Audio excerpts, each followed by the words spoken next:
नमस्कार। मैं सुनीता कथा मंथन में आप सबका स्वागत करती हूँ।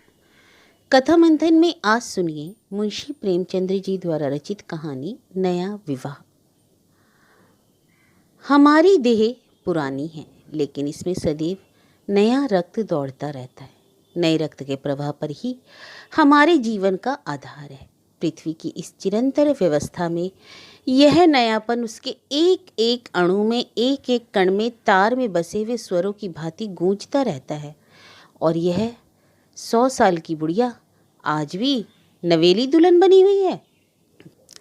जब से लाला डंगामल ने नया विवाह किया है, उनका यौवन नए सिरे से जाग उठा है। जब पहली स्त्री जीवित थी तब वे घर में बहुत कम रहते थे। प्रातः से 10-11 बजे तक तो पूजा पाठ ही करते रहते थे, फिर भोजन करके दुकान चले जाते, वहां से 1 बजे रात लौटते और थके मांदे सो जाते। यदि लीला कभी कहती जरा और सवेरे आ जाया करो तो बिगड़ जाते और कहते तुम्हारे लिए क्या दुकान छोड़ दूं या रोजगार बंद कर दूं। यह वह जमाना नहीं है कि एक लोटा जल चढ़ाकर लक्ष्मी जी प्रसन्न कर ली जाए। आज उनकी चौखट पर माथा रगड़ना पड़ता है, तब भी उनका मुंह सीधा नहीं होता। लीला बेचारी चुप हो जाती। अभी 6 महीने की ही बात है। लीला को ज्वर चढ़ा हुआ था। लाला जी दुकान जाने लगे तब उसने डरते डरते कहा, देखो मेरा जी अच्छा नहीं है, जरा सवेरे आ जाना। डंगामल ने पगड़ी उतारकर खूंटी पर लटका दी और बोले, अगर मेरे बैठे रहने से तुम्हारा जी अच्छा हो जाए तो मैं दुकान ही नहीं जाता। लीला हताश होकर बोली, मैं दुकान जाने को तो मना नहीं करती, केवल जरा सवेरे आने को कहती हूँ। तो क्या दुकान पर बैठा मौज किया करता हूँ। लीला इसका क्या जवाब देती। पति का यह स्नेहहीन व्यवहार उसके लिए कोई नई बात तो ना थी। इधर कई साल से उसे इसका कठोर अनुभव हो रहा था कि उसकी इस घर में कद्र नहीं है। वह अक्सर इस समस्या पर विचार भी किया करती, पर वह अपना कोई अपराध ना पाती। वह तो पति की सेवा अब पहले से कहीं ज़्यादा करती, उनके कार्यभार को हल्का करने की बराबर चेष्टा करती रहती, बराबर प्रसन्नचित रहती, कभी उनकी इच्छा के विरुद्ध कोई काम नहीं करती। अगर उसकी जवानी ढल चुकी तो इसमें उसका क्या अपराध था। उसकी जवानी सदैव स्थिर रहती। अगर वह उसका स्वास्थ्य उतना अच्छा ना था तो इसमें उसका क्या दोष। उसे बेकसूर क्यों दंड दिया जाता है। उचित तो यह था कि 25 साल का सहचार्य अब एक गहरी मानसिक और आत्मिक अनुरूपता का रूप धारण कर लेता, जो दोष को भी गुण बना लेता है, जो पके फल की तरह ज़्यादा रसीला, ज़्यादा मीठा और ज़्यादा सुंदर हो जाता है। लेकिन लाला जी का वणिक हृदय हर एक पदार्थ को वाणिज्य की तराजू से तौलता था। बूढ़ी गाय जब ना दूध देख सकती है और ना बच्चे, तब उसके लिए गौशाला ही सबसे अच्छी जगह है। उनके विचार में लीला के लिए इतना ही तो काफ़ी था कि घर की मालकिन बनी रहे, आराम से खाए और पड़ी रहे, और अख्तियार है चाहे जितना जेवर बनवाए, चाहे जितना स्नान व पूजा करे, केवल और केवल उनसे दूर रहे।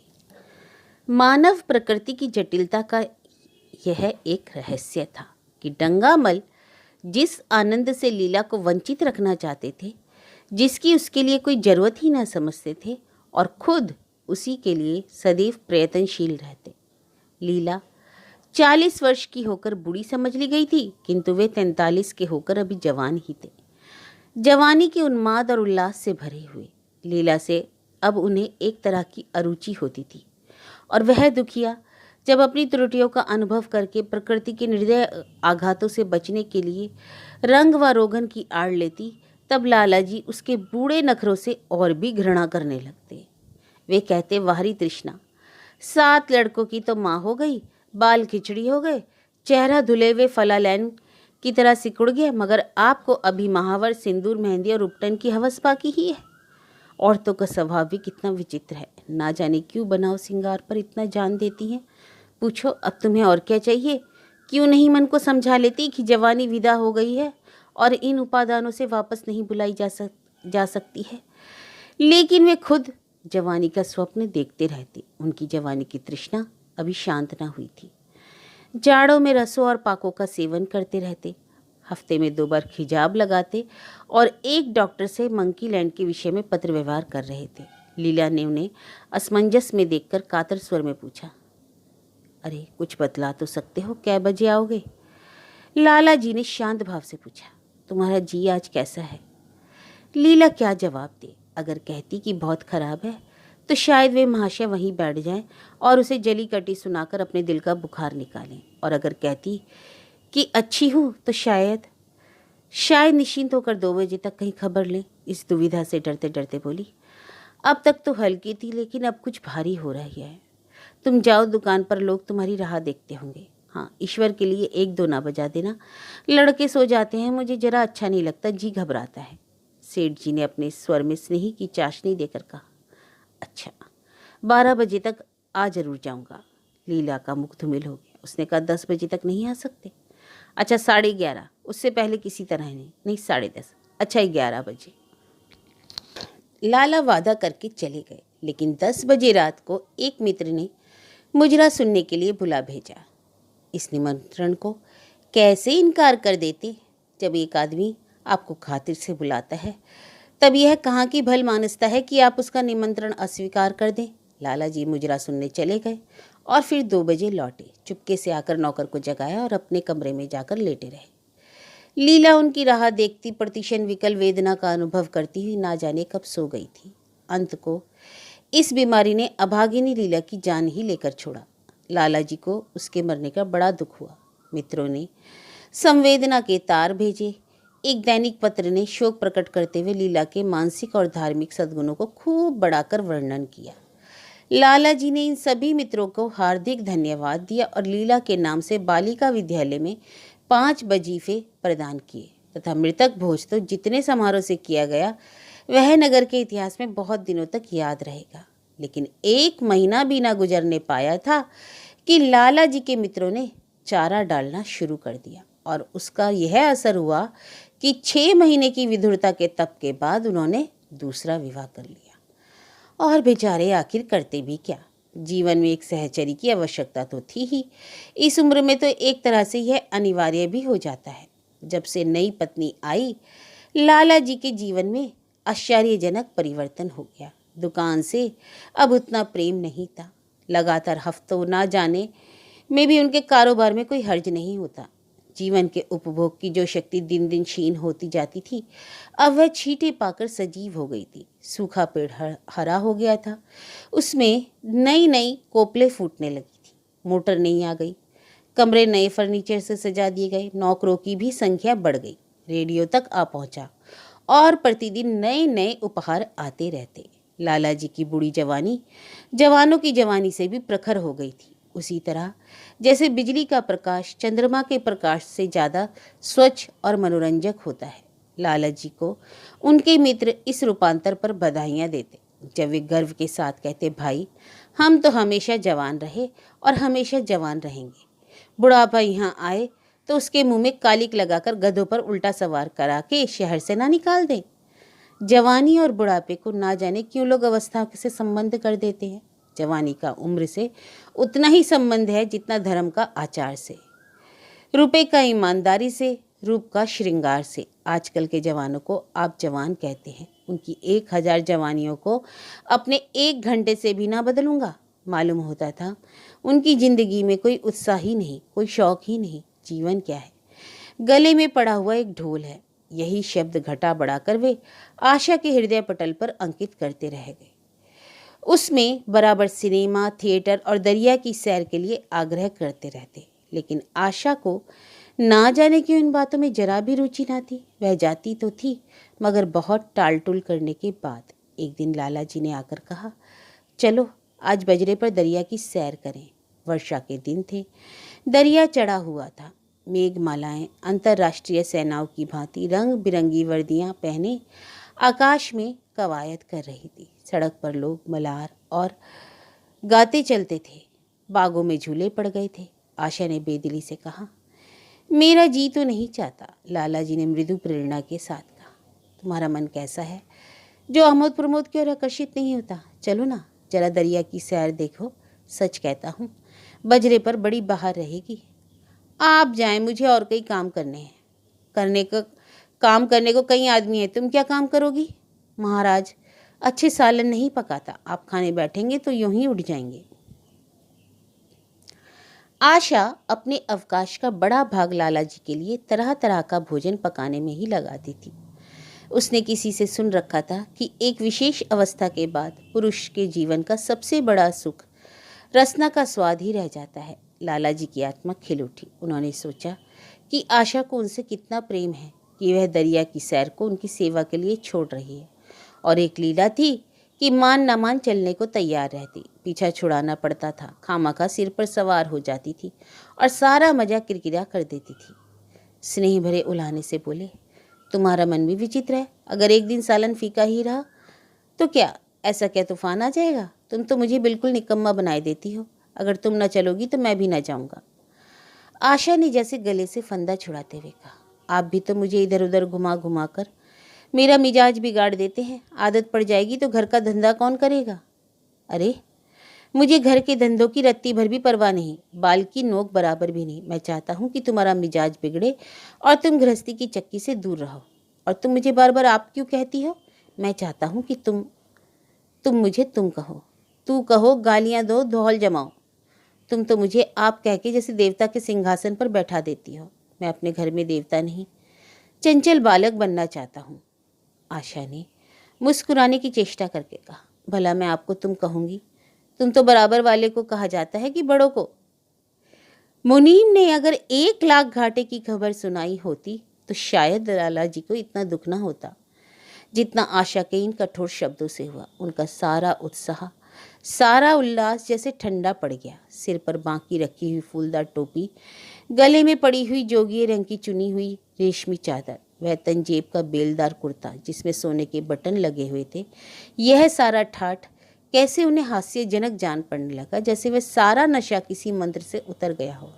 निराश होकर बोले, तो तुम्हें चलना है या नहीं? मेरा जी नहीं चाहता तो मैं भी ना जाऊं। मैं आपको कब मना करती हूँ? फिर आप? आशा ने जैसे भीतर से जोर लगाकर कहा, तुम, और उसका मुखमंडल लज्जा से आरक्त हो गया। हाँ, इसी तरह तुम कहा करो। तो तुम नहीं चल रही हो? अगर मैं कहूँ तुम्हें चलना पड़ेगा तब चलूंगी। आपकी आज्ञा मानना मेरा धर्म है। लाला जी आज्ञा ना दे सके। आज्ञा और धर्म जैसे शब्द उनके कानों में चुभने लगे। खिसियाते हुए बाहर को चल पड़े। उस वक्त आशा को उन पर दया आ गई। बोली, अच्छा तो कब तक लौटोगे? मैं भी नहीं जा रहा। अच्छा तो मैं चलती हूँ।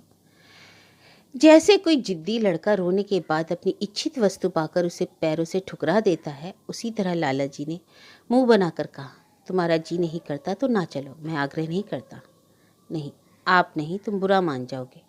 आशा गई, लेकिन उमंग से नहीं। जिस मामूली वेश में थी उसी तरह चल खड़ी हुई। ना कोई सजीली साड़ी, ना जड़ाऊ गहने, ना कोई सिंगार, जैसे कोई विधवा हो। ऐसी ही बातों पर लाला जी मन में झुंझला उठते। ब्याह किया था जीवन का आनंद उठाने के लिए, झिलमिलाते हुए दीपक में तेल डालकर उसे और चटक करने के लिए। अगर दीपक का प्रकाश तेज ना हुआ तो तेल डालने से लाभ? ना जाने इसका मन क्यों इतना शुष्क और नीरस है, जैसे कोई उसर का पेड़ हो। कितना ही पानी डालो उसमें हरी पत्तियों के दर्शन ना होंगे। जड़ाऊ गहनों से भरी पेटियां रखी खुली हुई हैं। कहाँ कहाँ से मंगवाए, दिल्ली से, कलकत्ते से कैसी कैसी बहुमूल्य साड़ियाँ रखी हुई हैं। एक नहीं सैकड़ों, पर केवल संदूक में कीड़ों का भोजन बनने के लिए। दरिद्र घर की लड़कियों में यही ऐब होता है। उनकी दृष्टि सदैव संकीर्ण रही है। ना खा सके, ना पहन सके, ना दे सके। उन्हें तो खजाना भी मिल जाए तो यही सोचती रहेंगी कि खर्च कैसे करें। दरिया की सैर तो ही, पर विशेष आनंद ना आया। कई महीने तक तो आशा की मनोवृत्तियों को जगाने का असफल प्रयत्न करके लाला जी ने समझ लिया कि इसकी पैदाइश ही मुहर्रमी है, लेकिन फिर भी निराश न हुए। ऐसे व्यापार में एक बड़ी रकम लगाने के बाद वे उसमें अधिक से अधिक लाभ उठाने की वणिक प्रवृत्ति को कैसे त्याग देते? विनोद की नई नई योजनाएं पैदा की जाती। ग्रामोफोन अगर बिगड़ गया, गाता नहीं या साफ आवाज़ नहीं निकलती तो उसकी मरम्मत करानी पड़ेगी। उसे उठाकर रख देना तो मूर्खता है। इधर बूढ़ा महाराज एकाएक बीमार होकर चला गया था और उसकी जगह उसका 17-18 साल का जवान लड़का आ गया था। कुछ अजीब गंवार, बिल्कुल झगड़वा, उज्जट, कोई बात ही ना समझता। जितने फुलके बनाता उतने ही तरह के। हाँ, एक बात समान होती, सब बीच में से मोटे होते और किनारे पतले। दाल कभी इतनी पतली जैसी चाय और कभी इतनी गाढ़ी जैसे दही। नमक कभी इतना कम कि बिल्कुल फीकी, कभी इतना तेज कि नींबू का शौकीन। आशा मुंह हाथ धोकर चौके में पहुंच जाती और इस ढपोर शंख को भोजन पकाना सिखाती। एक दिन उसने कहा, तुम इतने नालायक आदमी हो जुगल, आखिर इतनी उम्र तक तुम क्या घास खोदते रहे या भाड़ झोंकते रहे, फुलके तक नहीं बना सकते? जुगल आंखों में आंसू भरकर कहता, बहू जी अभी मेरी उम्र ही क्या है, 17वां ही तो पूरा हुआ है। आशा को उसकी बात पर हंसी आ गई। उसने कहा, तो रोटियां पकाना क्या 10-5 साल में आता है? आप 1 महीना सिखा दे बहू जी, फिर देखिए मैं कैसे फुलके खिलाता हूँ कि जी खुश हो जाए। जिस दिन मुझे फुलके बनाने आ जाएंगे मैं आपसे कोई इनाम लूँगा। सालन तो अब मैं कुछ कुछ बनाने ही लगा हूँ। क्यों? आशा ने हौसला बढ़ाने वाली मुस्कुराहट के साथ कहा, सालन नहीं, वो बनाना आता है। अभी कल ही नमक इतना तेज था कि खाया ना गया और मसाले से तो कचांद ही आ रही थी। अच्छा, मैं जब सालन बना रहा था तो आप यहाँ कब थी? अच्छा, तो मैं जब यहाँ बैठी रहूँ तब तुम्हारा सालन बढ़िया पकेगा? आप बैठी रहती हैं तब मेरी अकल ठिकाने रहती है। आशा को जुगल की इन भोली बातों पर खूब हंसी आ रही थी। हंसी को रोकना चाहती थी पर वह इस तरह निकल पड़ती थी जैसे भरी बोतल उड़ेल दी गई हो। और मैं नहीं रहती तब तो आपके कमरे के द्वार पर जा बैठता हूँ, वहाँ बैठकर अपनी तकदीर को रोता हूँ। आशा ने हंसकर पूछा, क्यों रोते हो? यह ना पूछिए बहू जी, आप इन बातों को नहीं समझेंगी। आशा ने उसके मुंह की ओर प्रश्न की आंखों से देखा। उसका आशय कुछ तो समझ गई पर ना समझने का बहाना किया। तुम्हारे दादा आ जाएंगे तब तुम चले जाओगे। और क्या करूँगा बहू जी, यहाँ कोई काम दिलवा दीजिएगा तो पड़ा रहूँगा। मुझे मोटर चलाना सिखवा दीजिए, आपको खूब सैर कराया करूँगा। नहीं नहीं बहू जी, आप हट जाइए, मैं पतीली उतार लूँगा। ऐसी अच्छी साड़ी है आपकी, कहीं कोई दाग पड़ जाए तो क्या होगा? आशा पतीली उतार रही थी। जुगल ने उसके हाथ से सड़सी ले लेनी चाहिए। बोली, दूर रहो, फुअड़ हो तुम, कहीं पतीली पाँव पर गिरा ली तो महीनों झीकोगे। जुगल के मुख पर उदासी छा गई। आशा ने मुस्कुराकर पूछा, क्यों रे, मुंह क्यों लटक गया सरकार का? जुगल रुआसा होकर बोला, आप मुझे डांट देती हैं बहू जी तब मेरा दिल टूट जाता है। सरकार कितना ही घुड़के, मुझे बिल्कुल दुख नहीं होता। आपकी नज़र कड़ी देखकर मेरा खून सर्द हो जाता है। आशा ने दिलासा दिया, मैंने तुम्हें डांटा तो नहीं, केवल यही तो कहा है कि कहीं पतीली तुम्हारे पाँव पर गिर पड़े तो क्या होगा। हाथ ही तो आपको भी तो है, कहीं आपके हाथ से छूट जाए तो? लाला डंगामल ने रसोई घर के द्वार पर आकर कहा, आशा जरा यहाँ आना, देखो तुम्हारे लिए कितने सुंदर गमले लाया हूँ, तुम्हारे कमरे के सामने रखे जाएंगे। तुम यहाँ धुएं धक्कड़ में क्यों हलकान होती हो? इस लड़के को कह दो जल्दी महाराज को बुलाए, नहीं तो कोई दूसरा आदमी रख लूँगा। महाराजों की कमी नहीं है, आखिर कब तक कोई रियायत करे। गधे को जरा भी तमीज नहीं आई। सुनता है जुगल, लिख दे आज अपने बाप को, चूल्हे पर तवा रखा हुआ था। आशा रोटियां बेलने में लगी हुई थी। जुगल तवे पर रोटियों का इंतजार कर रहा था। ऐसी हालत में भला आशा कैसे गमले देखने जाती? उसने कहा, जुगल रोटियां टेढ़ी मेढ़ी बेल डालेगा। लाला जी ने कुछ चिढ़कर कहा, अगर रोटियां टेढ़ी मेढ़ी बेलेगा तो निकाल दिया जाएगा। आशा अनसुनी करके बोली, 10-5 दिन में सीख जाएगा, निकालने की क्या ज़रूरत है। अच्छा तुम आकर बतला दो गमले कहाँ रख जाए। कहती तो हूँ रोटियां बेलकर आई जाती हूँ। नहीं, मैं कहता हूँ तुम रोटियां मत बेलो। अरे आप तो खामखा जिद करते हैं। लाला जी सन्नाटे में आ गए। आशा ने कभी इतनी रुखाई से उन्हें जवाब न दिया था और यह केवल रुखाई न थी, इसमें कटुता भी थी। लज्जित होकर चले गए। उन्हें ऐसा क्रोध आ रहा था कि इन गमलों को तोड़कर फेंक दे और सारे पौधों को चूल्हे में डाल दे। जुगल ने सहमे हुए स्वर में कहा, आप चली जाएं बहू जी, सरकार बिगड़ जाएंगे। बको मत, जल्दी जल्दी फुलके सेको, नहीं तो निकाल दिए जाओगे। और आज मुझसे रुपए लेकर अपने लिए कपड़े बनवा लो। भिखमंगों की सी सूरत बनाए घूमते हो और बाल इतने क्यों बड़ा रखे हैं? तुमसे नाई भी नहीं जुड़ता? जुगल ने दूर की बात सोची। बोला, कपड़े बनवा लूँ तो दादा को हिसाब क्या दूंगा? अरे पागल, मैं हिसाब से नहीं देने को कहती, मुझसे ले लेना। जुगल काहिलपन की हंसी हंसा। आप बनवाएंगी तो अच्छे कपड़े खिलूँगा, खद्दर के मलमल का कुर्ता, खद्दर की धोती, रेशमी चादर और अच्छा सा चप्पल। अच्छा, आशा ने मीठी मुस्कान से कहा, और अगर अपने दाम से बनवाने पड़े तब कपड़े ही क्यों बनवाऊंगा? बड़े चालाक हो तुम। जुगल ने अपनी बुद्धिमत्ता का प्रदर्शन किया। आदमी अपने घर में सूखी रोटियां खाकर सो रहता है, लेकिन दावतों में तो अच्छे अच्छे पकवान ही खाता है। वहाँ भी यदि रूखी रोटियां मिले तो वह दावत में जाए क्यों? यह सब मैं नहीं जानती। एक गाड़े का कुर्ता बनवा लो और एक टोपी ले लो। हजामत के लिए 2 पैसे ऊपर से और ले लेना। जुगल ने मान करके कहा, रहने दीजिए, मैं नहीं लेता। अच्छे कपड़े पहनकर निकलूंगा तब तो आपकी याद आवेगी। सड़ियल कपड़े पहनकर तो और जी जलेगा। तुम स्वार्थी हो, मुफ्त के कपड़े लोगे और साथ ही बढ़िया भी। जब यहाँ से जाने लगूँ तब आप मुझे अपना एक चित्र दे दीजिएगा। मेरा चित्र लेकर क्या करोगे? अपनी कोठरी में लगाऊंगा और नित्य देखा करूँगा। बस वही साड़ी पहनकर खिंचवाना जो कल पहनी थी, और वही मोतियों की माला भी। मुझे नंगी नंगी सूरत अच्छी नहीं लगती। आपके पास तो बहुत गहने होंगे, आप पहनती क्यों नहीं? तो तुम्हें गहने अच्छे लगते हैं? बहुत। लाला जी ने फिर आकर जलते हुए मन से कहा, अभी तक रोटियां नहीं पकी जुगल। अगर कल से तूने अपने आप अच्छी रोटियां ना पकाई तो मैं तुझे निकाल दूंगा। आशा ने तुरंत हाथ मुंह धोया और बड़े प्रसन्न मन से लाला जी के साथ गमले देखने चली। इसी समय उसकी छवि में प्रफुल्लता की रौनक थी, बातों में शक्कर घुली हुई थी। लाला जी का सारा खिसियानापन मिट गया। उसने गमलों को मुग्ध आंखों से देखा। उसने कहा, मैं इनमें से कोई भी गमला ना जाने दूंगी, सब मेरे कमरे के सामने रखवाना। सब कितने सुंदर पौधे हैं, वाह, इनके हिंदी नाम भी मुझे बतला देना। लाला जी ने छेड़ा, सब गमले क्या करोगी? 10-5 पसंद कर लो, शेष में बाहर रखवा दूंगा। जी नहीं, मैं एक भी ना छोड़ूंगी, सब यहीं रखे जाएंगे। बड़ी लालचन हो तुम। लालची नहीं सही, मैं आपको एक भी ना दूंगी। अरे 2-4 तो दे दो, इतनी मेहनत से लाया हूँ। जी नहीं, इनमें से एक भी ना मिलेगा। दूसरे दिन आशा ने अपने को आभूषण से खूब सजाया और फिरोजी साड़ी पहनकर निकली। तब लाला जी की आंखों में ज्योति आ गई। समझे अवश्य ही उनके प्रेम का जादू कुछ कुछ चल रहा है, नहीं तो उनके बार बार आग्रह करने पर, बार बार याचना करने पर भी उसने कोई आभूषण आज तक न पहना था। कभी कभी मोतियों का हार गले में डाल लेती, और वह भी ऊपरी मन से। आज वह आभूषणों से अलंकृत होकर फूली नहीं समाती, इतराई जाती है, मानो कहती हो, देखो ना कितनी सुंदर हूँ मैं। पहले जो बंद कली थी आज खिल गई थी। लाला जी पर घड़ों नशा छा हुआ था। वे चाहते थे उनके मित्र और बंधु वर्ग आकर इस सोने की रानी के दर्शनों से अपनी आंखें ठंडी करें, देखें कि वह कितनी सुखी, संतुष्ट और प्रसन्न है। जिन विद्रोहियों ने विवाह के समय तरह तरह की शंकाएं की थी, वे आंखें खोलकर देखें कि डंगामल कितना सुखी है। विश्वास, अनुराग और अनुभव ने चमत्कार किया है। उन्होंने प्रस्ताव किया, चलो कहीं घुमाएं, बड़ी मजेदार हवा चल रही है। आशा इस वक्त कैसे जा सकती थी? अभी उसे रसोई में जाना था, वहां से कहीं 12-1 बजे जाकर फुर्सत मिलेगी, फिर घर के दूसरे धंधे सिर पर सवार हो जाएंगे। सैर सपाटे के पीछे क्या घर चौपट कर दे? सेठ जी ने उसका हाथ पकड़ लिया। नहीं, आज मैं तुम्हें रसोई में न जाने दूंगा।